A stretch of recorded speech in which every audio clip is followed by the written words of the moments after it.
విందాం.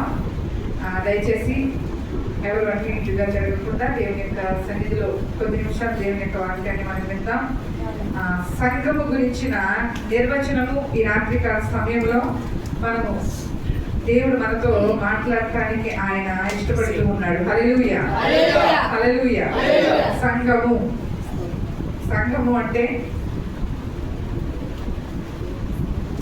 అంటే మీకు ఏ గుర్తొస్తున్నాయి? కొన్ని సంఘాలు గుర్తొస్తున్నాయా? సంఘం అంటే అదంట ఎక్కువగా కదండి. సంఘము అంటే కొద్దిమంది బిడ్డల యొక్క ఆత్మీయతకి గొప్ప చిహ్నం లాంటిది సంఘం. సంఘము ఒక కుటుంబం లాంటిది. అర్థం చేసుకోవాలి అంటే ఒక కుటుంబం, ఒక బిగ్ ఫ్యామిలీ. అందుకంటే చాలా పెద్ద ఫ్యామిలీ.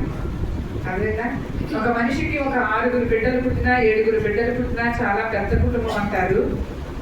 అదేవిధంగా ఒక 70 మంది, ఒక 80 మంది ఉంటే పెద్ద కుటుంబం అంటారు. కానీ ఇక్కడ తండ్రి ఒక్కడే, కానీ యజమానుడు పరిపాలకుడు ఒక్కడే. ఆ సంఘములో ఉండబడేవారు అనేక మంది. అది పెద్ద ఫ్యామిలీ, ఒక బిగ్ ఫ్యామిలీ లాంటిది, ఒక పెద్ద ఫ్యామిలీ లాంటిది. సంఘం ఎదుట దేవుడు ఏమేమి అనుగ్రహించాడో, సంఘము గురించి దేవుని యొక్క వాక్యము ఏమని సంబోధిస్తూ ఉందో, సంఘాన్ని చాలా మంది ఏం చేస్తారంటే చిన్న చూపు చూస్తారు, చులకనగా చూస్తూ ఉంటారు, చులకనగా మాట్లాడుతూ ఉంటారు. సంఘం అంటే ఎవరో కాదు, నువ్వు నేనే. ఎవరు ఉన్నావు? నువ్వు నేనే సంఘం అంటే. సంఘాన్ని చిన్న చూపు చూడకూడదు, సంఘాన్ని చులకనగా మాట్లాడకూడదు. సంఘంకి దేవుడు ఇచ్చిన పవర్ చాలా గొప్పది. అది ఈ భూలోకంలో ఎవ్వరూ కూడా ఇవ్వలేనంత పవర్ దేవుడు సంఘానికి ఇచ్చాడు. అంత శక్తిని దేవుడు తర్వాత శాసించే యొక్క శక్తి సంఘానికి ఉంది. అంతటి పవర్ ఆఫ్ దేవుడు ఆ యొక్క సంఘానికి ఇచ్చాడు. కాబట్టి సంఘముని ఎప్పుడు కూడా మనం ఏం చేయకూడదంటే చిన్న చూపు చూడకూడదు. అందుకని ఆయన అంటాడు, సియోనుని వారు చూపులు చూస్తున్నారంట. కొంతమంది ఏం చేస్తున్నారంట? సియోనుని వారు చూపులు చూస్తూ ఉన్నారంట. అంటే చిన్నగా చూస్తూ ఉన్నారు, చిన్న చూపులు చూస్తూ ఉన్నారు. కాబట్టి సంఘం యొక్క ప్రాముఖ్యత బైబిల్ గ్రంథం ఏమని సెలవిస్తూ ఉందో, సంఘముకున్న పవర్ ఏంటో ఈ యొక్క రాత్రికాల సమయంలో, అంటే నీకు నాకు దేవుడు ఇచ్చిన పవర్ ఏంటో ఈ రాత్రికాల సమయంలో దేవుడు మనతో మాట్లాడటానికి ఆయన ఇష్టపడుతూ ఉన్నాడు. కాబట్టి మొట్టమొదటిగా సంఘాన్ని ఎవరు స్థాపించారు, సంఘాన్ని ఏ రీతిగా దేవుడు కొనుక్కున్నాడు, అసలు సంఘం మీద అధికారం ఎవరిది? అదేంటంటే సేవకులుగా మాది కూడా అధికారం ఉండదు, సంఘం మీద ఎవరికి అధికారం అనేది లేదు. కాబట్టి ఎవరికి అధికారం ఉన్నదో అనేది దేవుని యొక్క వాక్యంలో నుంచే మనం నేర్చుకుందాం. అపోస్తుల కార్యములు 20వ అధ్యాయము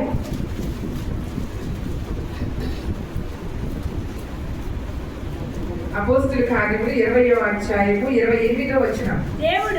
దేవుడు తన స్వరక్తమిచ్చి సంపాదించిన తన సంఘమును కాయుటకు పరిశుద్ధాత్మ మిమ్మును దేనియందు అధ్యక్షులుగా ఉంచెను. ఆ యావత్తు మందను గూర్చియు మీ మట్టుకు మిమ్మును గూర్చియు జాగ్రత్తగా ఉండుడి. హల్లెలూయా, హల్లెలూయా. మొట్టమొదటిగా సంఘము మీద ఎవరికి అధికారం ఉన్నది?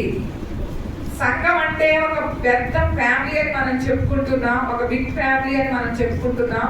అలాంటి యొక్క సంఘము మీద ఎవరికి అధికారం ఉందని దేవుని యొక్క వాక్యము సెలవిస్తూ ఉందంటే, అపోస్తుల కార్యములు 20వ అధ్యాయము 28వ వచనంలో చక్కగా అపోస్తుడైన పౌలు చెప్తూ ఉన్నాడు, దేవుడు తన స్వరక్తమిచ్చి సంపాదించిన సంఘం. హల్లెలూయా, హల్లెలూయా. అర్థమైందండి మీకు? అర్థమైందా?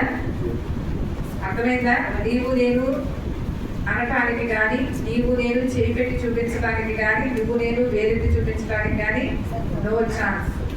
ఎవ్వరికి అధికారం లేదు, ఎవ్వరికి అధికారం లేదు. దేవుడు తన స్వరక్తమిచ్చి సంపాదించిన సంఘం ఇది. దేవుడు తన స్వరక్తమిచ్చి సంపాదించిన సంఘాన్ని అనటానికి మనమెవరం?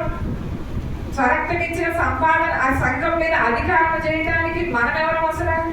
దేవుడు తన స్వరక్తం ఇచ్చాడు, స్వంత రక్తాన్ని ఇచ్చాడు ఆయన. ఆ రక్తం ఇచ్చి కొనుక్కున్నాడు. ఈ లోకంలో ఎవరు కూడా కొనలేని విధముగా, ఈ లోకంలో ఎవరు కూడా చెయ్యలేని విధముగా విధముగా దేవుడు సంఘాన్ని కొనుక్కున్నాడు. ఎవరైనా కొన్నారా? రక్తాన్ని ఇచ్చి ఎవరైనా కొన్నారా? దేన్నైనా అంటే ఎవరైనా కొన్నారా? ఎక్కడైనా దాఖలాలు కనిపిస్తూ ఉంటాయా? మనకి కనిపిస్తూ ఉంటాయా? రక్తం ఇచ్చి, ప్రాణం ఇచ్చి కాదు, రక్తం ఇచ్చి ఆఖరి రక్తపు బొట్టు వరకు మన కొరకు దార పోసిన వాడు ఎవరైనా ఉన్నారా అంటే లేదు. పరిశుద్ధాత్మ దేవుడు అపోస్తుడైన పౌలు చేత మాట్లాడిస్తూ ఉన్నాడు. ఎంత గొప్ప సువార్త అపోస్తుడైన పౌలు చేశాడంటే ఆయన సువార్తికుడు, సంఘ కాపరి కాదు. అర్థమైందంటే అపోస్తుడైన పౌలు సంఘ కాపరి కాదు, సువార్తికుడు. ఎక్కడికి వెళ్ళినా దేవుని యొక్క సువార్తను ప్రకటించేవాడు. సువార్త అంటే ఎక్కడికి వెళ్ళినా ఒక చోట ఆయనకి నిలకడైన పరిస్థితి లేదు, సువార్తను ప్రకటించుకుంటూ వెళ్ళిపోయేవాడు.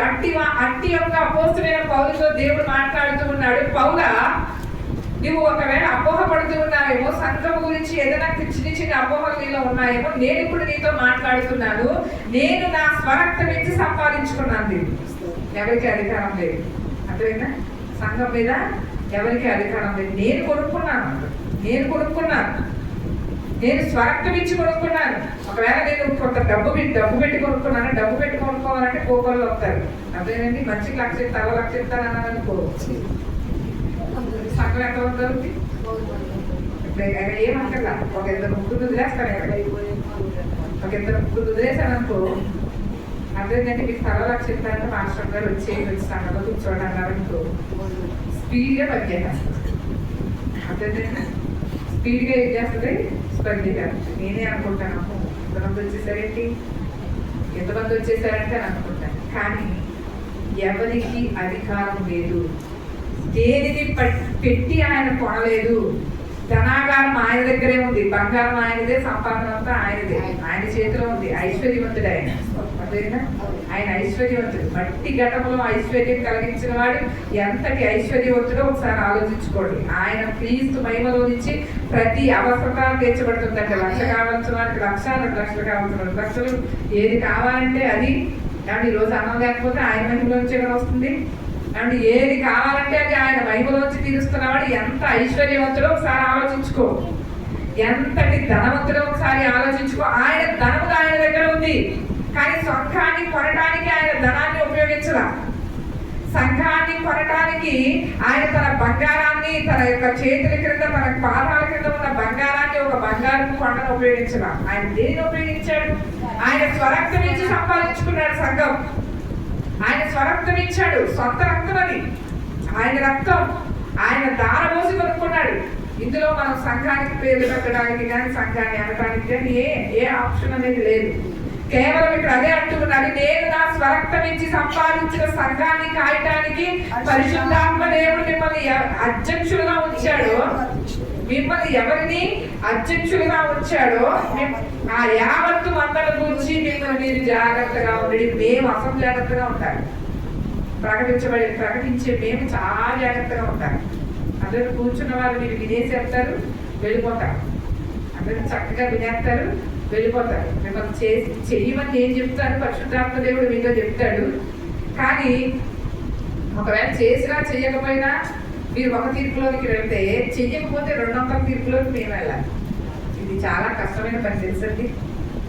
కష్టమైన పని. అన్నిటికి తెగించి ముందుకు రావాలంటే, ఒక దెబ్బ తిన్నవాడు 2 దెబ్బలు తినేవాడిని చూసి ఏం చేస్తాడు? అబ్బా నేను ఒక దెబ్బే తిన్నాను, 2 దెబ్బలు తగ్గి అని నవ్వుతాడు. అట్లయితే నవ్వించుకునే పరిస్థితి, మరి నవ్వించుకునే పరిస్థితి. మిమ్మల్ని కాయటకు దేవుడు, పరిశుద్ధాత్మ దేవుడు అధ్యక్షులుగా ఉంచాడో ఆ యావత్తు మందల గురించి మిమ్మల్ని మీరే జాగ్రత్త పడండి. ఏమంటున్నాడు? ఆ యావత్తు మందల గురించి మీరేం చేయాలి? జాగ్రత్త పడాలి. ఒకటి గుర్తించుకోండి, పరిశుద్ధాత్మ దేవుడే మిమ్మల్ని అధ్యక్షులుగా ఉంచుతాడు. అర్థమైందండి? సంఘ కాపరిని ఎవరు అధ్యక్షులుగా ఉంచుతాడంటే పరిశుద్ధాత్మ దేవుడు ఉంచుతాడు. చాలా మంది ఇప్పుడు పరిశుద్ధాత్మ లేకుండానే అధ్యక్ష పదవిని ఆశించేవాళ్ళు, దేవుడి పిలుపు లేని వాళ్ళు ఎంతో మంది ఉన్నారు. అదే కింద చెప్తాడు, తోడేళ్ళు అంటాడు. క్రూరమైన తోడేళ్ళు సంఘంలోనికి ప్రవేశిస్తాయంటారు. అదంతా మనకి అనవసరం. కానీ పరిశుద్ధాత్మ దేవుడు నీ సంఘ కాపరిని అధ్యక్షులుగా ఉంచాడా లేదా అనేది ఎన్నుకోవటం నీది, వివేచించుకోవటం నీది. కానీ సంఘం యొక్క బాధ్యత, సంఘాన్ని కొన్న యొక్క బాధ్యత ఎవరంటే పరిశుద్ధాత్మ దేవుడు యేసుక్రీస్తు వారు తన స్వరక్తం ఇచ్చి సంపాదించుకున్నాడు. కాబట్టి సంఘం ఎవరిది? ఇప్పుడు ఎవరిది? సంఘం ఎవరిది? అందరూ చెప్పండి గట్టిగా. ఏమిచ్చి కొనుక్కున్నాడు ఆయన? ఏమిచ్చి? స్వరక్తం ఇచ్చి. 9 మాసాలు పోసి ఏమంటామంటే, నేను 9 మాసాలు పోసి కన్నాను రా అంటాం కదా. ఏమంటావు? సౌండ్ మరి బేస్ వస్తుంది. అప్పుడు తల్లి యొక్క సౌండ్ ఏమొస్తే చాలా బేస్ వస్తుంది. ఎందుకు? నువ్వు మోసావు కాబట్టి, నువ్వు కన్నావు కాబట్టి. అని దేవుడు ఏమంటున్నాడు? నేను స్వరక్తం ఇచ్చి సంపాదించుకున్నాను. నిన్ను స్వరక్తం ఇచ్చి నేను సంపాదించుకున్నాను. నువ్వు ఓరకనే వచ్చి ఇక్కడ కూర్చోలా, ఓరకనే వచ్చి ఇక్కడ కూర్చోలా, నేను సంపాదించుకున్నాను. స్వరక్తం ఇచ్చి సంపాదించుకున్న సంఘం అని దేవుడు మాట్లాడుతూ ఉన్నాడు. కాబట్టి సంఘము మీద అధికారము పరిశుద్ధాత్మ దేవుడిదే. హల్లెలూయా, హల్లెలూయా. కేవలం నువ్వు నేను ఒక పని పాత్రలను మాత్రమే. అదేనా? పాడమంటే పాడతాం, ప్రార్థన చేయమంటే ప్రార్థన చేస్తాం. అదేనా? వాక్యం వినమంటే, ప్రకటించమంటే ప్రకటిస్తున్నాం, వినమంటే వింటున్నాం. దేవుడు మనల్ని దేని మీద అధ్యక్షులుగా ఉంచాడో ఆ పనిని మనం కలిగి ఉన్నాం కాబట్టి ముందుకు వెళ్తున్నాం. ముందుకు దేవుడు మనల్ని సాగిస్తూ ఉన్నాడు. కానీ అధికారం మాత్రం మంది కాదు. అర్థమైందంటే మీకు ఎలా ఉంటుందంటే, అది మీకు ఎలా ఉంటుందంటే ఆస్తి అంతా నీదే, కానీ దాని మీద అధికారం నీకు లేదు. అర్థమైందండి నా మాట? ఆస్తి అంతా నీదే, కానీ దాని మీద నీకు అధికారం లేదు. ఎవరికి అధికారం ఉంది? ఈ ఆస్తి మీద కూడా దేవుడికి అధికారం ఉంది. ఎంత మంచి వారు! ఆస్తి మీద కూడా అధికారం దేవుడికి అప్పగిస్తున్నారంటే మీ అంత గొప్ప భక్తులు ఎవరు ఉంటారమ్మా? మీ అంత గొప్ప భక్తులు ఎవరు ఉండరు. ప్రతి దాని మీద స్వరక్తమించి సంపాదించిన సంఘం మీద అధికారం ఆయనదే. ఇందులో ఎవరికి అధికారం అనేది లేదు. అందుకని మన సంఘం ఒక సోషల్ సర్వీస్ లాగా రిజిస్ట్రేషన్ చేయించాం. అర్థమైందా? ఇందులో అందరం పరిపాలనమే. నేను ఎక్కడ పెద్ద హెడ్గా ఉండి అక్కడ ఏముండను. నేను మీకులా సాక్షి సంతకాన్ని ఒక పాలి భాగస్తురాలని, మీలో ఒక పాలి భాగస్తురాలని. కాబట్టి దేవుడు స్వరక్తమిచ్చి సంపాదించుకున్న సంఘం మీద అధికారాలు చేద్దాం, ప్రభుత్వాలు చేద్దాం, లేకపోతే ఉద్ధరిద్దాం, సంఘాన్ని ఏదో చేద్దాం, సంఘాన్ని ఏదో అందామంటే కుదరదు. ఎందుకంటే ఆయన స్వరక్తం ఇచ్చి సంపాదించుకున్నాడు. జాగ్రత్త. ఆయన ఆ మందరి గురించి నువ్వు చాలా జాగ్రత్తగా నడవాలి. ఏం చేయాలి? ఆ మందరి గురించి నువ్వు చాలా జాగ్రత్తగా నడవాలి. ఒకటి, దేవుడు సంఘాన్ని ఎలా కొన్నాడని దేవుడు చెప్తున్నాడు. స్వరక్తం ఇచ్చి కొన్నాడు. నీ రక్తం ఇచ్చి ఎప్పుడైనా ఎవరైనా కొన్నావా? నీ రక్తం ఇచ్చి ఎప్పుడైనా ఎవరైనా కొన్నావా? ఎవరైనా కొనాలి అనుకుంటే కనుక చాలా మంది తోడు చేస్తారు. ఒక కత్తి, చాకు, లేకపోతే ఒక బ్లేడో తీసుకొని నీ కోసం చూసేలా కోసేసుకుంటాడంట. అర్థమైందండి? వాళ్ళు ఒక డ్రాప్, 2 డ్రాప్లు వచ్చేసరికి నీ మనసు బాగా కరిగిపోతుంది. దేవుడు అంత రక్తాన్ని చిందించినప్పుడు కరగదు మనసు.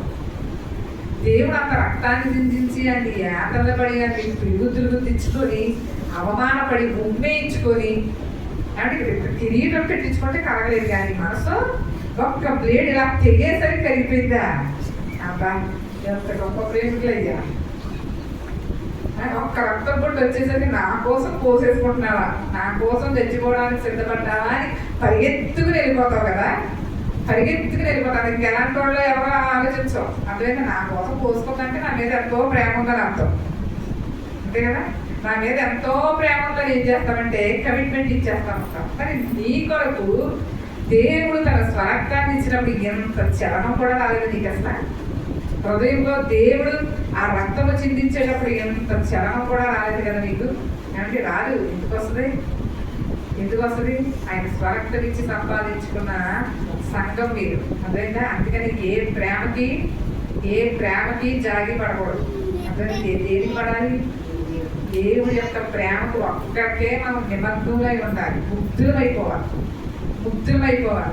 ఇతరుల యొక్క ప్రేమకు ఒకవేళ ఒరిగావా, వాళ్ళు నిన్ను సర్వం నాశనంలోనే తీసుకుని వెళ్ళిపోతారు. కాబట్టి దేవుడు స్వరక్తం ఇచ్చిన సంఘము ఆయన సంపాదించిన సంఘము. కాబట్టి సంఘాన్ని దేవుడు ఏ విధంగా కొనుక్కున్నాడని చెప్తున్నాడండి? స్వరక్తం ఇచ్చి ఆయన కొనుక్కున్నాడని చెప్పారు. కాబట్టి ఇప్పుడు దేవుడు సంఘానికి ఏ పవర్ ఇచ్చాడు? సంఘానికి ఏ పవర్ ఇచ్చాడో అనేది ఇప్పుడు మనం నేర్చుకుందాం. మత్తయి సువార్త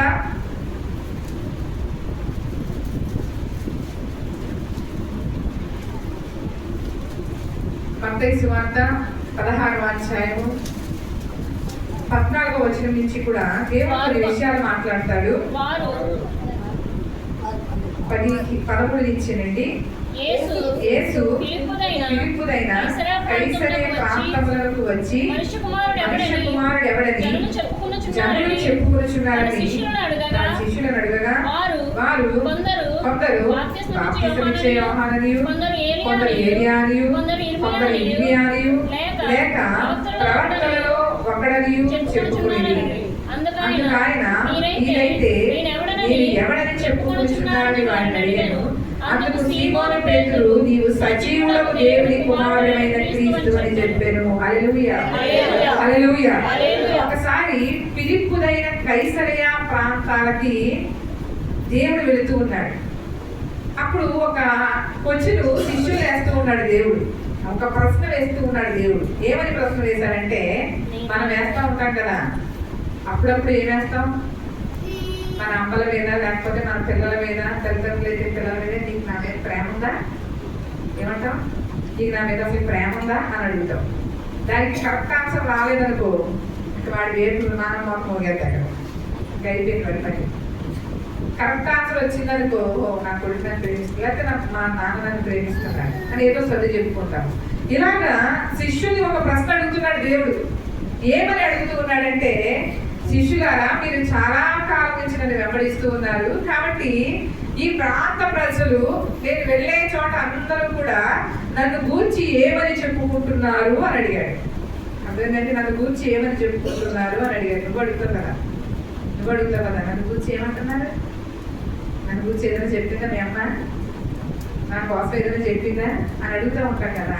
అలాగే నన్ను గూర్చి ఏం చెప్పుకుంటున్నారు ప్రజలు, అసలు నేను ఎవరని చెప్పుకుంటున్నారు అని అడిగాడు.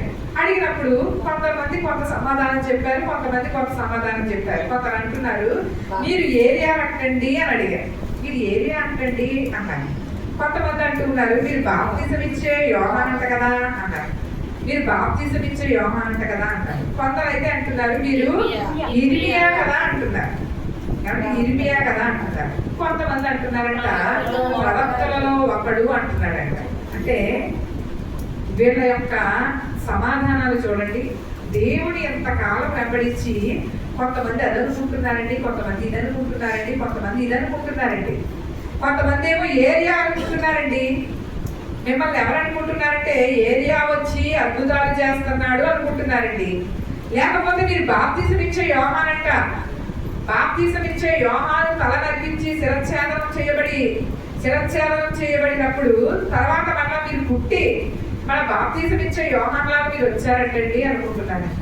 కొంతమంది అయితే మీరు ఇర్మియా అంట, విలాప ప్రవక్త అంట. మీరు ఇర్మియా అంటే గొప్ప ప్రవక్త. నిజంగా ఈనాటికి కూడా ఇజ్రాయేల్ యొక్క ప్రజలలో ప్రవక్తలకి ఉన్న గొప్ప గౌరవం అలాంటిది. అర్థమైందండి? వారి మీద అభిమానమే కానీ, గౌరవమే కానీ ప్రవక్తలకు ఉన్న అటువంటిది ఎవ్వరికి వాళ్ళు ఎవ్వరు. అసలు ఎంత అధికారులకైనా ప్రవక్తలకు ఇచ్చే గౌరవం ప్రవక్తలకే ఇస్తారు. వాళ్ళు ఎవరు ఎంత గొప్ప అధికారులకైనా వాళ్ళు ఇవ్వరు. ఎందుకు ఈ విషయం చెప్తూ ఉన్నానంటే, కొంతమంది అలా అనుకుంటున్నారు, కొంతమంది ఎలా అనుకుంటున్నారు. మరి నువ్వేమనుకుంటున్నావు? యేసు ప్రభు నువ్వేమనుకుంటున్నావు? అందరితో పాటు ఒకడు అండి, అందరితో పాటు ఒకడు. పొరపాటు. మేము కూడా అలా అనుకున్న వాళ్ళని. అర్థమైందా? మేము కూడా అలా అనుకున్న వాళ్ళని. అందరితో పాటు ఒకడు. ఏ ఒక్కరికి కోపం రాకుండా ఒక ఫోటో ఫ్రేమ్ మీద 3 పెట్టుకోగలుగుతాం. ఆదరించేవాడు, ధైర్యపరిచేవాడు, నిత్య జీవాన్ని ఇచ్చేవాడు ఒక్కడు మాత్రమే మిగిలి ఉంటాడు. అందరితో పాటు నువ్వు ఏది అనుకుంటున్నావా? యోహాన్ అనుకుంటున్నావా? ఒక ప్రవక్త అనుకుంటున్నావా? ఏదో కొంతమంది ఒక ప్రవక్తలలో ఒకడండి ఈయన, దేవుడు పంపించాడు ఆ ప్రవక్తని, కాబట్టి ఇక్కడ ఏం చేస్తున్నాడు? సువార్తను ప్రకటిస్తున్నాడు అని అనుకుంటున్నావా? యేసు ప్రభు ఇచ్చిన గొప్ప ప్రశ్న ఇది. మరి నీ హృదయంలో దేవుడి గురించి ఏమనుకుంటున్నావు? నీ హృదయంలో దేవుడి గురించి ఏమనుకుంటున్నావు ఆయన ఒక ప్రవక్త, ఏలియా, బాప్తిసం ఇచ్చే యోహాను, ఇర్మియా ఇలాగూ అనుకుంటున్నావా, లేకపోతే ఏమనుకుంటున్నావు? అలా అడిగినప్పుడు మీరైతే ఏమనుకుంటున్నారని అడిగాడు దేవుడు శిష్యుల్ని. వీళ్ళు చెప్పేశారండి, కొంతమంది అంటే అలా అనుకుంటున్నారు, కొంతమంది ఎలా అనుకుంటున్నారంటే కొంతమంది ఎలా అనుకుంటున్నారు. అంటే నాకు ఇప్పుడు పాస్టర్ గారు నేను అడిగాను అనుకున్నామని నా గురించి ఏమనుకుంటున్నారయ్యా అంటే, నా గురించి మీరు ఏమనుకుంటున్నారు అంటే, అనుకుంటే కొంతమంది ఒక బ్యాచ్ ఉన్నారు, ఆ బ్యాచ్ ఎలా అనుకుంటున్నారండి, ఇలా అన్నారండి మిమ్మల్ని, లేకపోతే అలా అన్నారండి అని చెప్పి చెప్పుకుంటూ ఉంటారు కదండి. మీరు ఏమనుకుంటున్నారో నాకేం తెలియదు, కానీ అందులో మీరు ఎన్ని అనుకున్నా కానీ నేను మాత్రం మిమ్మల్ని మంచివాళ్ళనే అనుకుంటాను. హల్లెలూయా, హల్లెలూయా. అంటే మీరు ఎన్ని అనుకున్నా కానీ మీరు మాత్రం మంచివాళ్ళు, మీరు చాలా చాలా మంచివాళ్ళు. ఇక్కడ కొంతమంది ఎలాగ కొంతమంది అలా అనుకుంటారంటే, మరి మీరేమనుకుంటున్నారు అసలు? కొంతమంది గురించి నువ్వు చెప్తున్నావు, కొంతమంది దేవుడు కాళ్ళని వారు నమ్మటం లేదండి మిమ్మల్ని అని చెప్తూ ఉన్నావు, మరి నువ్వేమనుకుంటున్నావు? మీరేమనుకుంటున్నారు అని అడిగినప్పుడు ఆ యొక్క సీమోను పేతురు అన్నింటికి ముందుంటాడు. అట్లేదంటే అన్నింటికి ముందుంటాడు, మనం ఉండలేము అలాగే. అట్లయితే దేవుడు ఏది అడుగుతాడో దానికి ముందుంటాడు. నిజంగా చేసినా చేయకపోయినా ఇలాంటి మనుషులు ఉంటారు, ఇలాంటి మనుషులు ఉంటారు. సీమోను పేతురుని అడుగుతున్నాడు, నీవు నన్ను ఎవరని అనుకుంటున్నావు అని అడిగితే ఆయన ఇస్తున్నాడు. ఆయన అంటున్నాడు, నేను ఇంకా తెలియదు ఆయన ఏలియా కానీ మీరు బాప్తిసం ఇచ్చే యోహాను కానీ ఒక ప్రవక్త కానీ అని. నిజంగా ఒక రూపాంతరపు కొండ ఎక్కినప్పుడు ఏలియాని ఆ యొక్క వాళ్ళు చూశారు. దేవుడు రూపాంతరపు కొండ ఎక్కినప్పుడు వాళ్ళు ఎవరు అక్కడికి దిగి వచ్చి మోషే ఏరియా వచ్చారు. అక్కడికి మోషే ఏరియా వచ్చినప్పుడు వాళ్ళు చూశారు. మరి ఎవరని చెప్తాడు? ఇప్పుడు ఎవరని అనుకుంటున్నాడు, ఎవరని అనుకున్నాడు చెప్తూ ఉంటే నిజంగా దేవుడి ఇస్తున్న గొప్ప ఆత్మీయ ప్రేరేపణ, దేవుడి కూర్చిన గొప్ప సంబోధన ఆ యొక్క పేతురు, సీమోను పేతురు చేస్తూ ఉన్నాడు. వాళ్ళు ఏమనుకుంటే నాకు పర్వాలేదు, నాకు అనవసరం, వాళ్ళు ఏమనుకుంటున్నారో నాకు అనవసరం. నేనైతే మిమ్మల్ని గురించి నేను ఏమనుకుంటున్నానంటే, నీవు సజీవుడవు దేవుని కుమారుడవు అని క్రీస్తు అంటున్నాడు. హల్లెలూయా, హల్లెలూయా. ఈ యొక్క నమ్మకం నీకు రావాలి, ఈ మాట నీ నోటి నుంచి రావాలి. అంటే ఈ మాట నీ నోట్లోంచి రావాలి. ఎవరని నమ్ముతున్నావా? ఆయన్ని ఆపదలు తీర్చేవాడని నమ్ముతున్నావా? అప్పులు తీర్చేవాడని నమ్ముతున్నావా? అవసరాలు తీర్చేవాడని నమ్ముతున్నావా? లేకపోతే సజీవుడైన దేవుని కుమారుడైన క్రీస్తు అని నమ్ముతున్నావా? ఇది కావాలి. అంటే తీరుస్తాడు ఆయన. ఏది లేకపోతే అవన్నీ ఆయన తీరుస్తాడు. ముందే చెప్పాడు కదా, ముందే చెప్పాడు, అడగక మునిపే నాకు అక్కడగా మీకు అక్కడగా ఉన్నవేమో నాకు తెలుసు అన్నాడు. కాబట్టి ఆయన తీరుస్తాడు. అందుకని నోరు బిగాయించుకుని కూర్చుని అడగకుండా ఉండకండి. అర్థమైందా? ఒకసారి అడగండి, నోరు బిగేసుకొని అడిగితే అడగక ముందే తినవు నువ్వు అంటాడు. దిగొచ్చావుగా, పైనుంచి దిగొచ్చావు కాబట్టి అడగక మునిపే. అంత పరిశుద్ధత మనకుందా, అంత విశ్వాసం మనకుందా? అడగక మునిపే తీరుస్తాడన్న విశ్వాసం, ధైర్యం మనకుందా? చేసేసేవన్నీ చేసేస్తాం, చేసేసేవన్నీ చేసేస్తాం, కానీ ఆయనే చూసుకుంటాడు. అడగక మునిపే అవసరం అన్నీ ఆయన తెలుస్తాడు. ఎందుకంటే మా ఇంట్లో ఇలాంటి క్వశ్చన్స్ వస్తున్నాయి ఇప్పుడు. అందుకని నేను ఇప్పుడు ఏం చేయగలుగుతున్నానంటే ఆ వాక్యాన్ని చెప్పాలి అనుకొని నిలబడగలుగుతూ ఉన్నా. అడగక మునిపే దేవుడు అవసరతను తీరుస్తాడు. అలా అని చెప్పి అడగకుండా కూర్చోకు. ఎందుకంటే పాపిష్టి లోకంలో జీవిస్తూ ఉన్నాం, పాపుల మధ్యన జీవిస్తూ ఉన్నాం, పాపాన్ని అంటుకుని జీవిస్తూ ఉన్నాం, దగ్గరగా జీవిస్తూ ఉన్నాం. ఆ మలినం పెట్టుకొని అడగక మునిపే తీరుస్తాడన్న విశ్వాసం నీకు పనికిరాదు. అర్థమైందా? ఇక్కడ అదే అంటున్నాడు, నువ్వు ఎవరని దేవుడిని నమ్ముతున్నావు? ఆయన సజీవుడైన దేవుని కుమారుడైన క్రీస్తు. అంతే, నువ్వు దేవుని కుమారుడవయ్యా.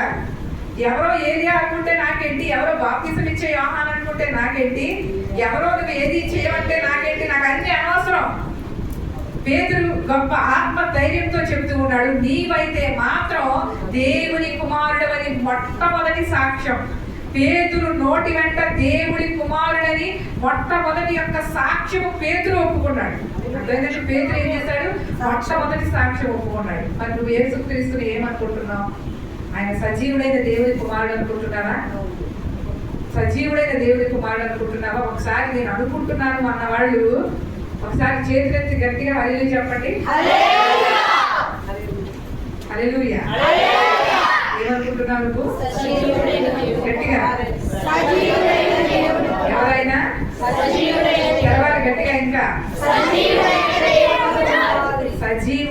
దేవుడి కుమారుడు. ఆ సజీవుడైన దేవుడి కుమారుడు ఆ యొక్క సీమోను పేతురు ఎప్పుడైతే ఈ యొక్క మాటను చెప్పాడో చాలు, ఎంతమంది ఎన్ననుకున్నా చాలు, నా బిడ్డను నీ రీతిగా చూపిస్తుందా, ఎవరు ఎన్ననుకున్నా పర్వాలేదు, లోకము నేను సృజించిన అన్ని జనాంగమే, వాళ్ళు ఎన్ననుకున్నా పర్వాలేదు, కానీ నా బిడ్డ యొక్క హృదయంలో నా స్థానం ఏంటో, నా విలువేంటో ఇప్పుడు తెలిసింది. హల్లెలూయా. హృదయాన్ని అదే ఆరాధన అంటే, అదే ఆరాధన అంటే. ఎందుకు హృదయపూర్వకంగా దేవుని ఆరాధన చేయమంటానంటే, నీ హృదయం ఏంటో దేవుడు చూస్తున్నాడు, నీ హృదయంలో దేవుడికి ఉన్న విలువను దేవుడు చూస్తూ ఉన్నాడు. కాబట్టి దానినే ఆరాధన అంటారు. అర్థమైందా? ఆరాధన అంటే ఏంటి? మనం ఆయన ఆరాధించటం. ఆయన మనసుతో ఆరాధిస్తావు, ఆత్మతో ఆరాధిస్తావు, సత్యముతో ఆరాధిస్తావు, బలముతో ఆరాధిస్తావు, మనసుతో ఆరాధిస్తావు, ఏ విధముగా నువ్వు ఆరాధిస్తావో తెలియదు, కానీ నీ హృదయంలో నుంచి వచ్చిన గొప్ప మాటలు, ఆయన గురించి వచ్చే గొప్ప మాటలే ఆరాధన. ఆరాధన అదే అంటున్నాడు, నీవు దేవుని కుమారుడు, సజీవుడు, నువ్వు జీవము కలిగిన వాడవు. ఎక్కడెక్కడో సంజీవుని ఉందని అంటున్నాను, కానీ సజీవుడైన దేవుని యొక్క పాదాలు. ఆయన సజీవుడు ఎందుకు అయ్యాడో చెప్పమంటారా? సజీవుడు ఎందుకు అయ్యాడో చెప్పమంటారా? అందరితో పాటు ఆయన మరణించేశాడని మీరు అనుకుంటున్నారు. అర్థమైందండి? మేము ఇక్కడ ఉన్న వాళ్ళము 100% మేము నమ్ముతున్నది ఒక్కటే, దేవుడు మాకు మరలా జీవితాన్ని, జీవాన్ని ఇస్తాడని. హల్లెలూయా. అంతే కదండి, మనందరం అందుకే కదా నమ్మి వచ్చాం ఇక్కడికి. అంతే కదా, ఎంత 100% మరలా జీవితం మాకు ఉంది, మరలా మేము జీవిస్తాం. మా మేము చనిపోం, మేము నిత్యము బ్రతుకుతాం. అది మాత్రం మేము గ్యారంటీ ఇవ్వగలుగుతాం. అర్థమైందండి? అది మీ కళ్ళకి కనబడదు, ఎందుకంటే మా ప్రభువే చెప్పాడు ముందే, ఆ యొక్క క్షయమైపోయేవి ఏం చేస్తాయి, కళ్ళకి కనబడతాయి అన్నాడు. అక్షయమైపోయేవి ఏం చేస్తాయి, కంటికి కనిపించవు. అదృశ్యమైనవి కంటికి కనిపించవు. అర్థమైందండి? మేము కంటికి కనిపించని వాటిని నమ్ముతున్నాం, కంటికి కనిపించని వాటిని విశ్వసిస్తూ ఉన్నాం. కాబట్టి ఆయన దేవుని సజీవుడైన దేవుని కుమారుడని మేము నమ్ముతూ ఉన్నాం. పేతురు ఇచ్చిన గొప్ప సాక్ష్యము దేవుడు నిజంగా ఎంత సంతోషించాడో ఈ భూమి మీద ఉన్నప్పుడు పేతురు ఇచ్చిన సాక్ష్యానికి. ఎవరేమనుకున్నా పర్వాలేదు, పేతురు నీవు మాత్రం నేను దేవుని కుమారుడని నమ్మావు. నిజమే, ఆయన నమ్మని వాళ్ళు ఎంతమంది ఉన్నారండి? ఆయన నమ్మని వాళ్ళు దేవుని కుమారుడని పద్దాక చెప్పుకుంటాడు. ఆయన కార్యాలు బట్టి అర్థం అవటం లేదా? ఆయన చేసిన కార్యాలు బట్టి అర్థం అవటం లేదా? నేను దేవుడు దగ్గర నుంచి వచ్చాను, ఆయన సొంత కుమారుడని ఆయన కార్యాలు చూస్తే అర్థం అవ్వా? ఈ మూర్ఖ జనానికి, మూర్ఖ తరానికి ఏది అర్థం కాదు. ఆయన అదే అంటున్నాడు, నీవు దేవుని సజీవుడైన దేవుని కుమారుడు. అవును, మన యేసుక్రీస్తు సజీవుడు, ఆయన జీవము కలిగిన దేవుడు. నీవు జీవము కలిగిన దానిని విశ్వసిస్తూ ఉన్నావు, జీవము కలిగిన దేవుని విశ్వసిస్తూ ఉన్నావు. నిన్ను జీవింపజేస్తాడు, ఆయన జీవిస్తాడు, నిన్ను జీవింపజేస్తాడు. నీవు సజీవుడైన దేవుని కుమారుడు అని చెప్పినందుకు ఆ యొక్క దేవుడు ఏమంటూ అందుకు ఏమంటున్నాడంటే, సీమోను బర్యోనా నీవు ధన్యుడవు. హల్లెలూయా. ఒకసారి గట్టిగా చప్పట్లు కొడుతూ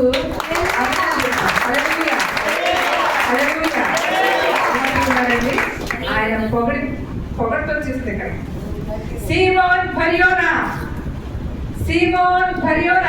నీవు ధన్యుడవు, అదృష్టవంతుడవయ్యా. అసలు ఆ తాటు, ఆ ఆలోచన, నన్ను స్తుతించే యొక్క గొప్ప గుణము నేనేమై ఉన్నానో ఇంతకాలం 3.5 సంవత్సరాల నుంచి, దరిదాపుగా 2 సంవత్సరాలు అనుకుందాం, 2.5 అనుకుందాం, ఇన్ని సంవత్సరాల నుంచి తిరుగుతున్న వీరి నోటి వెంట ఒక మాట రాలేదు నేను దేవుడి కుమారుడని. కానీ ఎలా నువ్వు చెప్పగలిగావు? నువ్వు ధన్యుడవి సీమోన్ బర్యోనా, నువ్వు ధన్యుడవి. నేను నీకు ఇస్తున్న అధికారం ఏంటంటే, నీవు ధన్యుడవు. పరలోకమందున్న నా తండ్రి ఈ సంగతి నీకు తెలియపరిస్తేనే గాని ఏది నీకు తెలియపరచగా. మా నాన్నే చెప్పాడు నీకు ఈ సంగతి. ఏం చెప్తున్నాడు? పరలోకమందున్న తండ్రే నీకు చెప్పాడు. నీ నోటి వెంట ఈ మాట. అందుకనే మాట్లాడేవాడు మనిషి కాదు, పరిశుద్ధాత్మ దేవుడని వివేచించాలి మొట్టమొదటిగా. అర్థమైందా? మాట్లాడేవాడు మనుషులు కాదు. నిజంగా చెప్తున్నానండి, మనుషులు మాట్లాడాలి అంటే అందులో సగము పొల్లే ఉంటాయి. పరిశుద్ధాత్మ దేవుడు మాట్లాడేటప్పుడు మాత్రము ఒక పొల్లు, ఒక సున్నా కానీ ఏది కూడా తప్పిపోదు. పరిశుద్ధాత్మ, ఇది మనం వివేచించుకోవాలి. ఇక్కడ దేవుడు మాట్లాడుతూ ఉన్నాడు, దేవుడు నీతో మాట్లాడించాడు. దేవుడు నా తండ్రి నీతో మాట్లాడించాడు, లేకపోతే పరలోకమందున్న విషయం నీకెలా తెలుస్తుంది? నేను సజీవుడైన దేవుని కుమారుడు అన్న విషయం నీకెలా తెలుస్తుంది? మా నాన్నకి నాకు తప్ప ఎవరు నమ్మట్లా, ఎవరికి ఈ విషయం తెలియకల్లా. ఎన్నో చేస్తున్నారు, దెయ్యాలు వెలగొట్టాను, స్వస్థతలు ఇచ్చాను, అనారోగ్యంగా ఉన్న వారిని బాగు చేశాను, ఆఖరికి గుడ్డి వాళ్ళని బాగు చేశాను, మోగవారిని స్వస్థపరిచాను, రోగాల చేత పీడింపబడుతున్న వారిని, దెయ్యాల చేత పీడింపబడుతున్న వారిని ఎంతో మందిని స్వస్థపరిచాను కదా. ఒక్కళ్ళు కూడా ఈ మాట నాతో అన్నారా? అట్లా. కానీ నీవు పరలోకమందున తండ్రి నీతో చెప్పాడు, నీవు ధన్యుడవు, పరలోకమందున తండ్రి నీకు ఇది చెప్పమని చెప్తేనే కానీ నువ్వు చెప్పలేదు, కాబట్టి నేను నీతో మాట్లాడుతున్నాను. మరియు నీవు పేతురువి, ఈ బండ మీద నా సంఘమును కట్టుదును, పాతాళలోక ద్వారములు దాని ఎదుట నిలవనేరమని నేను నీతో చెప్పుచున్నాను. హల్లెలూయా, హల్లెలూయా. పేతురు ద్వారా స్వరక్తం ఇచ్చి సంపాదించుకున్న సంఘం అది. అర్థమైందండి? ఆయన సొంత రక్తం ఇచ్చి సంపాదించుకున్న సంఘం. దేవుడు అదే సంఘానికి ఏ పవర్ ఇస్తూ ఉన్నాడంటే, నేను పేతురు అనే బండ మీద సంఘాన్ని కడతాను. హల్లెలూయా. మొట్టమొదటి సంఘమే ఇంచుమించుగా 3000 మంది. అర్థమైందా? ఆ బండ మీద కట్టిన సంఘం 3000. ఇసుక మీద కట్టి ఎలా ఉంటది? ఇసుక మీద కట్టిన సంఘం ఎలా ఉంటుందండి? అందుకని నేను ఎప్పుడు కూడా రాజీ పడను దేవుడి విషయంలో ఎప్పుడు కూడా నేను రాజీ పడను. ఎందుకు ఈ విషయాన్ని చెప్తున్నానంటే, బండ్ల మీద కట్టుకుంటున్నాం. ఇక్కడ స్థిరమైన వారు మాత్రమే, ఉదయం చెప్పినట్లుగా గట్టి గింజలు మాత్రమే ఈ బండ మీద నిలబడగలుగుతాయి. ఈ బండ మీద ఉన్నారు అంటే గట్టి గింజలు మాత్రమే నిలబడగలుగుతాయి తప్ప కాలు గాలికి కొట్టువలి ఎగిరిపోతా ఉంటాయి. ఎందుకంటే ఈ గట్టి గింజే దేవుని రాజ్యాన్ని స్వతంత్రించుకుంటుంది. ఈ బండ మీద పునాది వేసుకున్న వాళ్ళే దేవుని యొక్క రాజ్యాన్ని స్వతంత్రించుకుంటారు. కాబట్టి నేను ఈ బండ మీద నా సంఘాన్ని కడతానన్నాడు. ఎప్పుడు చెప్పాడు? మత్తయి సువార్తలో ఆయన బ్రతుకున్నప్పుడు చెప్పాడు. ఆయన వెళ్ళిపోయిన తర్వాత 40 దినాలు కనబడి మరలా వెళ్ళిపోయిన తర్వాత ఆ యొక్క వాగ్దానం దేవుడు నెరవేర్చాడు. హల్లెలూయా. చెప్పండి, దేవుడు మాటిస్తే తప్పుతాడా? మాటించి తప్పాడు ఎక్కడ? నేను నీ దాని మీద కడతానన్నాడు. మళ్ళీ పేతురు తప్పాడు మధ్యలో. అయినప్పటికీ కూడా దేవుడు పేతుని విడిచిపెట్టరా. ఏ వాగ్దానం అయితే పేతురు చేశాడో అదే బండ మీద సంఘాన్ని కట్టాడు. నా బండ మీద సంఘాన్ని కడతానంటూ ఉన్నాడు. దాని ఎదుట పాతాళలోక ద్వారాలు ఏమీ నిలవలేరు. హల్లెలూయా. ప్రార్థన ఇదే, సంఘం ఎదుట పాతాళలోక ద్వారాలు ఏమీ నిలబడవు. అట్లా పాతాళలోక ద్వారాలే నిలబడమంటే ఈ భూలోకంలో ఉన్న వాటికి తెచ్చిపోతామేంటి? ఈ భూలోకం ఉన్న ద్వారాలకు తెచ్చిపోతామేంటి? దేవుడు ఏం చెప్పాడు వాగ్దానం? పాతాళలోక ద్వారాలు నిలబడవు. పాతాళలోకం అంటే నరకం అమ్మ. నరకం యొక్క ద్వారాలే దేవుడి సంఘం ఎదుట నిలబడమంట. అందుకనే ఆ సంఘం ఎదుట నిలబడకుండా ఆ ద్వారాలన్నీ కూడా పటాపంచలైపోతున్నాయి. హల్లెలూయా, హల్లెలూయా. గొప్ప సైన్యంగా కూడి, గొప్ప సంఘముగా కూడి ఆ సంఘము ఎదుట పాతాళలోక ద్వారాలు లేవు కదండి. నరకపు పొలి నేరం దాకా వెళ్ళిపోయాం, పాతాళలోక ద్వారం దాకా వెళ్ళిపోయాం. కానీ ఎందుకు వచ్చాం? దేవుడు నిలవనేరం అన్నాడు. అదేనా మన యొక్క ప్రార్థన, మన ధ్యేయము, మన దర్శనము అదే. అన్యజనాంగము సైతం దేవుని యొక్క పాతాళలోక ద్వారాలు వారికి కాదు, వారు కూడా మనలాగే పరలోక రాజ్యం యొక్క మళ్ళా కింద అంటూ ఉన్నాడు, పరలోక రాజ్యం యొక్క తాళపు చెవులు నీకు ఇచ్చెదను. నీవు భూలోకమందును దేని అందును బంధిస్తావో అది పరలోకమందు బంధింపబడదు, భూలోకమందు దేనిని విప్పుతావో అది పరలోకంలో విప్పబడునని అతనితో చెప్పాను. హల్లెలూయా, హల్లెలూయా. పేతురు స్థాపించిన మొట్టమొదటి సంఘానికి దేవుడు ఇచ్చిన గొప్ప అధికారం ఏంటంటే, మన ఎదుట పాతాళలోక ద్వారాలు నిలబడనేరవు. హల్లెలూయా. కావాలని పాతాళలోకాన్ని అనుకుంటే నేనేం చేయలేదు. దానికి ఆశ ఎక్కువే, నువ్వంటే ఇంకా ఆశ ఎక్కువ. అందుకని దేవుడు ఏమని చెప్పాడంటే, పాతాళానికి మట్టు లేదమ్మా జాగ్రత్త అన్నాడు. ఏం లేదంటే పాతాళానికి మట్టు లేదు. అర్థమైందా? దీనికి మట్టు ఉందా? పాతాళానికి లేదు. ఎంతమందినైనా తీసుకుంటారు. పాతాళానికి మట్టు లేదు. అలాంటి పాతాళలోక ద్వారాలే సంఘం ఎదుట దేవుడు నిలబడనేరం. అసలు నిలబడవు. సంఘం ఎదుట పాతాళలోక ద్వారాలు నిలబడవు. దేవుడు మన దర్శనం, దేవుడు మనకి ఇచ్చిన గొప్ప వాగ్దానం అదే. దేవా, అనేక మంది ఆ ద్వారాలకి వెళ్ళిపోకూడదయ్యా. ఆ ద్వారాల నుంచి రావాల్సిందే. అట్టి ప్రార్థన సంఘంలో ఉండవలసిందే, అట్టి ఆసక్తి సంఘంలో ఉండవలసిందే. నీవు నేను చేస్తున్న పరిచర్య కేవలం తినడానికి, త్రాగడానికి, కూర్చోడానికి, సుఖించడానికి కాదు. దేవుని ఎదుట పాతాళలో ఒక ద్వారంలో కొంతమంది వెళ్ళిపోకుండా కాపాడబడటానికి, వాళ్ళని రక్షించడానికి. అదే అంటాడు యోధా తన పత్రికలో రాస్తూ, అయ్యో వాడు అగ్నిలో వేసినట్లుగా కొంతమందిని మీరు లాగండి. అగ్నిలో ఉన్నారు వాళ్ళు, కాలిపోతూ ఉన్నారు వాళ్ళు, కొంతమందిని లాగండి అంటే నేను లాగానుగా, నేను వచ్చేసానుగా, నేను సేవ్ అయిపోయాను కదా, నాకెందుకు ఇంకా అనుకుంటున్నారు. వద్దు, ఈ సంఘానికి ఇచ్చిన గొప్ప వాగ్దానం కాదు దేవుడు. అర్థమైందా? మనము ప్రార్థన చేయాలి. సంఘం ఎదుట పాతాళంలో ఒక ద్వారాలు ఏవి కూడా నిలబడనేరవు అని దేవుడు చెప్తున్నాడు. మరలా అంటున్నాడండి, పరలోక రాజ్యం యొక్క తాళపు చెవులు సంఘానికి ఇచ్చాడంట. హల్లెలూయా. ఎవరి దగ్గర ఉంది? ఎవరి దగ్గర ఉంది పరలోక రాజ్యం యొక్క తాళపు చెవులు? మీ దగ్గర ఉన్నాయమ్మా. జాగ్రత్త, తాళాలే. అదేనా? తాళాలు జాగ్రత్త పెట్టుకోండి. పరలోక రాజ్యం యొక్క తాళపు చెవులు దేవుడు మనకి ఇచ్చాడు. అదేనా? పరలోకమందు ఈ భూమి మీద ఏటిని బంధిస్తావో పరలోకంలో బంధించబడతాయి. లాక్ ఇక్కడ లాక్ వేసావా, అక్కడ లాక్ పడిపోయింది. జాగ్రత్త. ఇక్కడ విప్పావా, లాక్ తీసావా, అక్కడ లాక్ ఏమైపోతుంది? తీయబడుతుంది. అంటే అంతవరకు ఎందుకంటే మనకి ఇక్కడ విప్పడం, మరలా అక్కడ బంధించడం, ఇవన్నీ ఎందుకంటే అనుకుంటా అది నీకు గొప్ప వాగ్దానం. నీకు అర్థం కావట్లా. నువ్వు ఏది అడుగుతున్నావో దాన్ని దేవుడు ఇక్కడ లాక్ చేయమంటున్నాడు. ఒకవేళ ఇది వద్దనుకుంటున్నావా, నువ్వు ఇది జరగకూడదు అనుకుంటున్నావా, కాబట్టి ఇక్కడ లాక్ చేయి. భూలోకంలో లాక్ చేయి, పరలోకంలో దేవుడు లాక్ చేస్తాడు. ఒకవేళ ఈ కార్యం నువ్వు జరగాలనుకుంటున్నావా, దేవుడు నా పట్ల ఇది చెయ్యాలి అనుకుంటున్నావా, ఇక్కడ విప్పు. తాళం నీ దగ్గరే ఉంది. ఆ తాళం ఉపయోగించుకోవడం నీకు రావట్లా. అదే ఆ తాళం ఉపయోగించుకోవడం నీకు రావట్లా. కాబట్టి తాళమును ఉపయోగించుకునే విధంగా నువ్వు ఉపయోగించుకో. దేవుడు నువ్వు వేటిని బంధిస్తావో అక్కడ బంధించబడతాయి, వేటిని విప్పుతావో అక్కడ విప్పబడతాయి. ప్రతి అవసరం కూడా, ప్రతి కార్యము కూడా నీ దృష్టికి అది అసాధ్యమే. అసలు నీకు అది ఇంచెత్తు కూడా అవ్వదు నీ దృష్టికి అయితే. కానీ దేవుడు ఏమంటున్నాడు? నాకు సాధ్యం అంటున్నాడు. నేను చేస్తానంటున్నాడు. పరలోకపు తాళం చెవులు నీ దగ్గర ఉన్నాయి.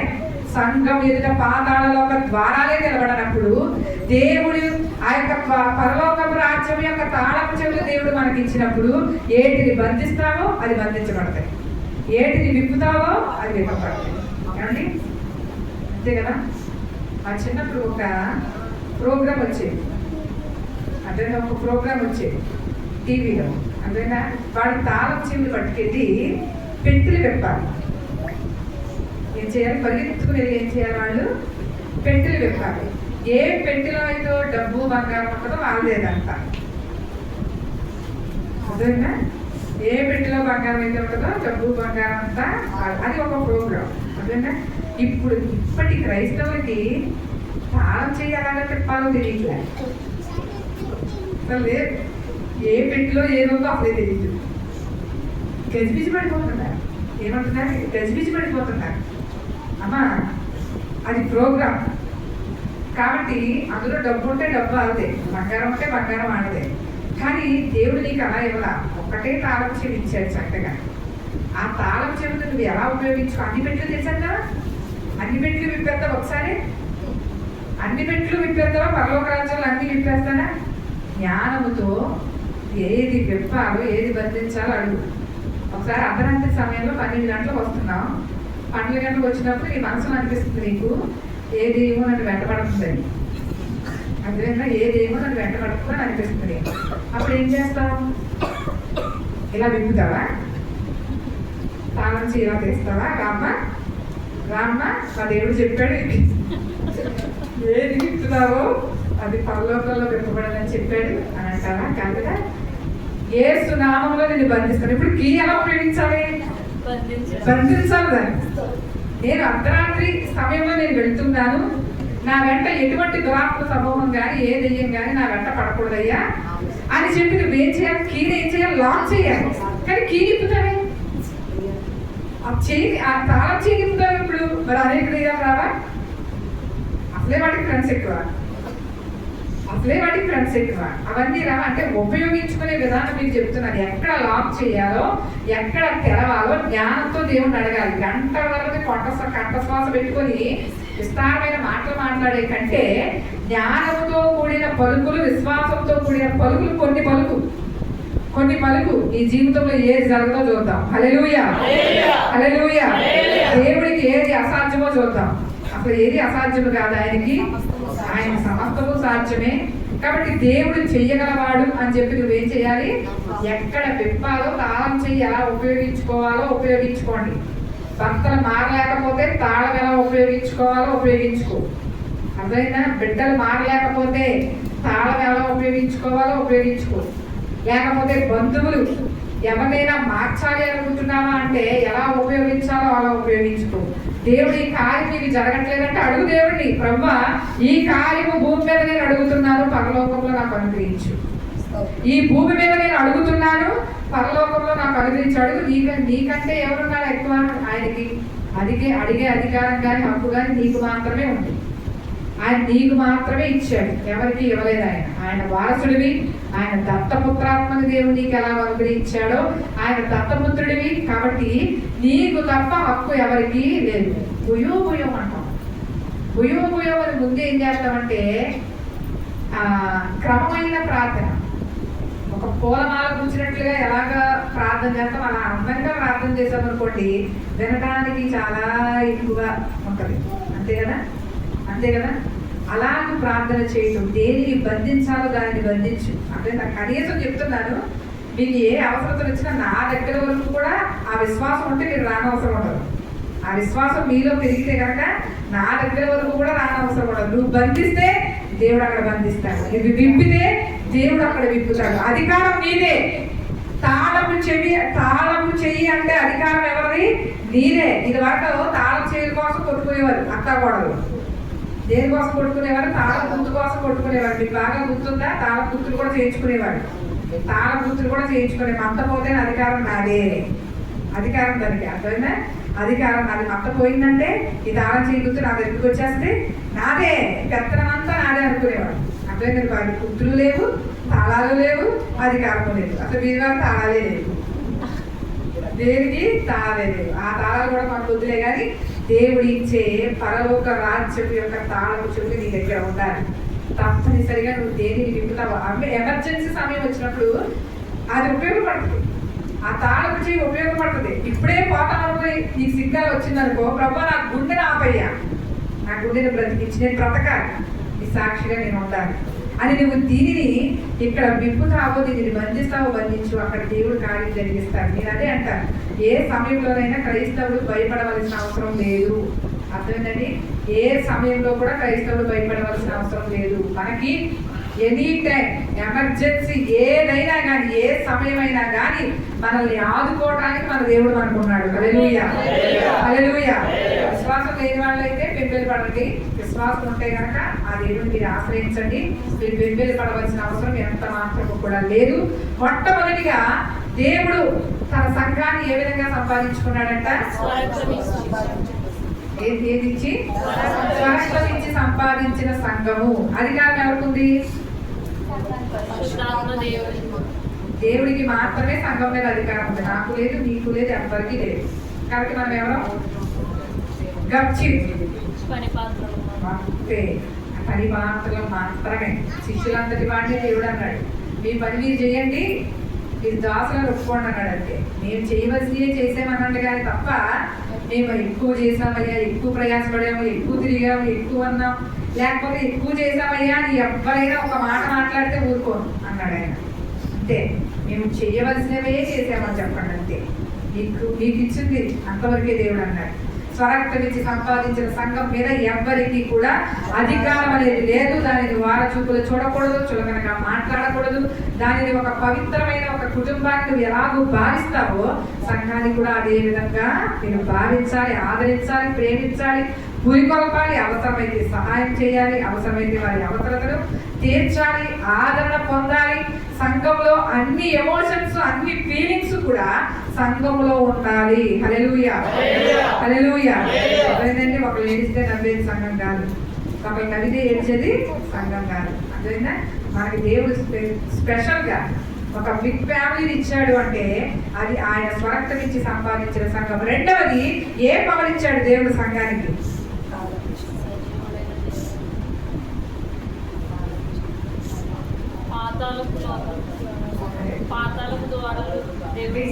వెళ్ళలేదని నాకు అర్థమవుతుంది మీ హృదయంలోకి. ఏసయ్యా నాది తప్పైతే కాదు, నేనైతే పరిపూర్ణంగానే చెప్తున్నాను. ఏ పవర్ ఇచ్చాడు? పాతాళలోక ద్వారాలు. ఇంకొక పవర్ ఏంటి? ఏ తాళం చెవులయ్యి? పరలోక రాజ్యం యొక్క తాళపు చెవులు నీ దగ్గర ఉన్నాయి. నీకు కనబడట్లేదని నువ్వు అనుకుంటున్నావు. నీ దగ్గర తాళాలు ఉన్నాయి, జాగ్రత్త. మళ్ళీ ఎవరికి అప్పగించాలి? ఒకళ్ళు నీకు నమ్మకంగా అప్పగిస్తాడు. నేను పలానా చోటకి వెళ్తున్నా, 3 నెలలు వస్తాం, మా ఇంటిని మా సంరక్షణ అంతా నువ్వే చూసుకోవాలి, తాళాలు మీకు అప్పగిస్తున్నామని చెప్పి ఇచ్చేస్తారు. నువ్వెంత నమ్మకంగా ఉంటావు? ఆ 3 నెలలు కూడా వాళ్ళ వస్తువులు ఏమైనా ముట్టుకుంటావా? ముట్టుకో. ఆ తాళాల జోలికి అంత వీరువారు ఎంత పెట్టారో ఏంటో చూసొస్తానంటావా? అనవు కదా. అలాగే దేవుడు నీకు ఇచ్చిన ఈ హక్కుని అధికారాన్ని ఎప్పుడూ కాపాడుకోవాలి. మళ్ళా తాళచీలు ఎవరికివ్వాలి? దేవుడికి అప్పగించాలి. కాబట్టి చాలా జాగ్రత్తగా నీవు ఈ లోకంలో ఉండాలి. దేనిని బంధిస్తావో బంధించుకో, దేనిని విప్పుతావో విప్పుకో. అట్టి అర్హత నీకు ఉంది, అట్టి విశ్వాసం నీకు ఉందంటే ధైర్యంగా నువ్వు ముందుకు వెళ్ళిపోవచ్చు. సంఘం ఎదుట మాత్రం ఏది నిలవనేరవు. దేవుని యొక్క చిత్తమైతే సంఘము ప్రార్థన, ఇది కూడా నేను చెప్పాలి కానీ సమయం లేదు కాబట్టి నేను చెప్పడం లేదు. సంఘం అత్యాశక్తితో ప్రార్థన చేస్తే చెరసాలలో కూడా బద్దలైపోయింది. హల్లెలూయా. సంఘానికి దేవుడు అట్టి శక్తిని ఇచ్చాడు అనే దానిని, ఆ కాన్సెప్ట్ కూడా నేను చెప్పాలి కాబట్టి సమయం లేదు కాబట్టి దేవుని చిత్తమైతే మరి ఒకసారి మనం విందాం. 2 దేవుడు స్వరక్తం ఇచ్చి సంపాదించిన సంఘం. 1. రెండవది ఆయన సంఘం ఎదుట పాతాళలో ఒక ద్వారాలు ఏమీ నిలవేరు. మన ఎదుట పాతాళలో ఒక ద్వారాలు ఏమీ నిలవేరు. తాళపు చెవులు దేవుడు నీకు ఇచ్చాడు. ఎనీ టైం ఎక్కడికి వెళ్ళినా ఏ సమయంలోనైనా దేవుని ఆశ్రయించవచ్చు, ఆయన అడగచ్చు. ఆయన నీ దగ్గరే ఉంటాడు. ఆయన దగ్గర నువ్వు పొందుకోవచ్చు. నువ్వు చెప్పాలి ముందుగా నువ్వు ఏదైతే కావాలనుకుంటున్నావో దాన్ని ఆజ్ఞాపించాడు. నాకు ఇది కావాలి యేసయ్యా, నాకు ఇది అవసరం, ఇది నాకు కావాలి అనే విప్పు దేవుడు పరలోకంలో విప్పబడుతుంది. బంధించు, దేవుడు పరలోకంలో బంధిస్తాడు. ఈ కొద్ది మాటలు దేవుడు తన ఇంటిలో దీవించుగాక. ప్రార్థన చేసుకుందాం. ఒక నిమిషం తగ్గించినట్లయితే.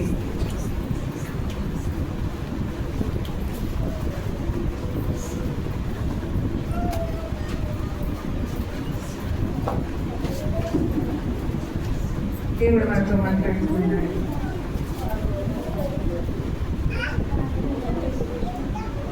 సంఘం స్వరక్తం ఇచ్చి సంపాదించిన సంఘం ఇతర పాతాళలో ఒక ద్వారాలు తెరవలేదు.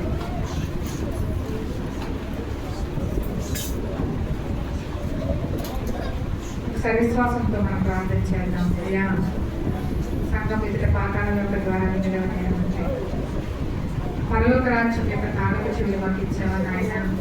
మేము ఇప్పటి వరకు దాన్ని ఎలా ఉపయోగించుకోవాలి, దాన్ని ఎలా వాడుకోవాలో మాకు తెలియదు. విశ్వాసంతో ప్రతి బిడ్డని నిలబడి నేను చేస్తున్నాను. నాకు అధికారం లేదయ్యా సంఘం మీద. నేను కేవలం పరిపాలన మాత్రమే. నీవే స్వరక్తమిచ్చి సంపాదించుకున్నాను.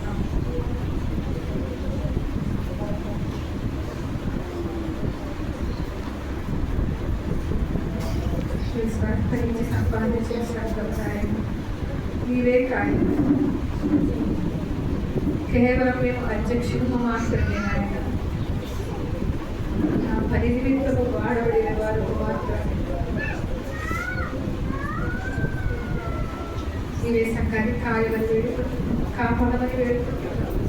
క్రూరమైన తోడేళ్ళు ప్రవేశించుకుంటా కాదు. సంఘమందరూ కూడా నీకు లోబడే వారి మాకు ఇచ్చిన గొప్ప అధికారం. దాని సంఘం ఇచ్చిన పాత్రలో ఒక ద్వారాలు నిలవనేరవగా దానికంటే ముందు నా పేరు హృదయం కోరుకుంటున్నాను. నీవు సజీవుడైన దేవుని కుమారుడని చెప్పాడు. అంటే ఆరాధన పంపించాలి. నీవు సజీవుడైన దేవుని కుమారుడు తండ్రి, నీకే స్తోత్రాలు. పరలోక రాజ్యం యొక్క తాళము చెవులు మాకు అనుగ్రహించు. వేటిని విప్పుతున్నామో ఒకసారి ఏ అవసరం కొరకు ఉపవాసం ఉన్నామో, ఏ అవసరం కొరకు దేవుడు సన్నిధికి వచ్చావు, ఒక్కసారి ఆయన పాదాలు నీ ఎదుట ఉన్నాయి, ఆయన పాదాలు నీ ఎదుట ఉన్నాయి. ఒక్కసారి ఆయన పాదాలు పట్టుకో. ఆయన పాదాలు పట్టుకుని ఆ తాళపు చెవిని ఉపయోగించి విప్పుతావో బంధిస్తావో, ఏది నీ కార్యానికి అడ్డుపడుతుందో దానిని బంధించు, ఏది జరగాలనుకుంటున్నావో దానిని విప్పు. పరలోకంలో దేవుడు బంధించబోతున్నాడు, పరలోకంలో దేవుడు దానిని విప్పబోతూ ఉన్నాడు. హల్లెలూయా, హల్లెలూయా. యేసయ్యా స్తోత్రం, స్తోత్రం, స్తోత్రం, స్తోత్రం, స్తోత్రం, స్తోత్రం, స్తోత్రం, స్తోత్రం. పరిశుద్ధుడా నీకే స్తోత్రాలు, స్తోత్రాలు, స్తోత్రాలు, స్తోత్రాలు, స్తోత్రాలు, స్తోత్రాలు, స్తోత్రాలు. జీవాధిపతి నీకే స్తోత్రాలు, స్తోత్రాలు, స్తోత్రాలు, స్తోత్రాలు, స్తోత్రాలు, స్తోత్రాలు. సర్వాధికారి నీకే స్తోత్రాలు. విడుదల ఏ విశ్వాసంతో సరిగ్గా ఉండి ప్రార్థన చేసుకుంటారు, ఉపవాసముడికి సరిగ్గా వచ్చారు. ఆయన వారి జీవితంలోని గొప్ప కార్యాలని జరిగించారు. ఏంటిని బంధిస్తున్నారో దానిని పరలోకంలో బంధించండి నాయన. వేటిని విప్పుతున్నారో అది పరలోకంలో విప్పమని వేడుకుంటున్నాం ప్రభువా. నీకే స్తోత్రాలు. ముఖ్యంగా ఒకసారి అందరము కూడా చేతులెత్తి ప్రార్థన చేద్దాం. అయ్యా సంఘమిత్ర పాదాలలో ఒక ద్వారాలు గెలవనేరవయ్యా, ఏ ద్వారాలు గెలవనేరకుండా నాయన ప్రతి బిడ్డని రక్షణ పొందాలి తండ్రి, ప్రతి బిడ్డ మారువసు పొందాలి నాయన. పాతాళ లోకానికి అపజయము, ఈ రాజ్యానికి విజయము కలుగును గాక. నీకే స్తోత్రాలు, వందనాలయ్యా. ఏ ఒక్కరైతే నశించిపోతున్నారో అందరినీ కూడా మీరే జ్ఞాపకం చేసుకుని అయా నీ రాజ్య వారసులుగా ప్రతి బిడ్డని మీరే జరిగించమని, నీ నామానికి మీరే మహిమ తెచ్చుకోండి. ఇప్పుడు వచ్చిన ప్రతి బిడ్డ యొక్క ఆకాంక్ష, మనవి, ప్రార్థన అన్ని కూడా నువ్వు ఆలకించి వారి నీ కార్యాలు మీరే జరిగించమని, సాక్షులుగా బిడ్డని మీరే లేవనెత్తుకుని మీరే బలపరచమని యేసు నామములో అడుగుచున్నాము తండ్రి. పరలోకమందున్న మా తండ్రి, నీ నామం పరిశుద్ధపరచబడుగాక, నీ రాజ్యం వచ్చుగాక, నీ చిత్తం పరలోకమందు నెరవేరుగాక. ఆహారం మాకు దయచేయము, మా అపరాధం చేసి క్షమించు ప్రకారం మమ్మల్ని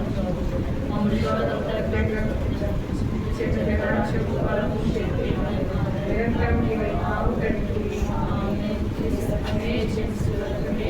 ప్రదేశం సంపూర్ణ విషయంలో వారికి నిరంతరాశనం కలుగుతున్నాక. తండ్రి దేవుడి ప్రేమని కుమారుని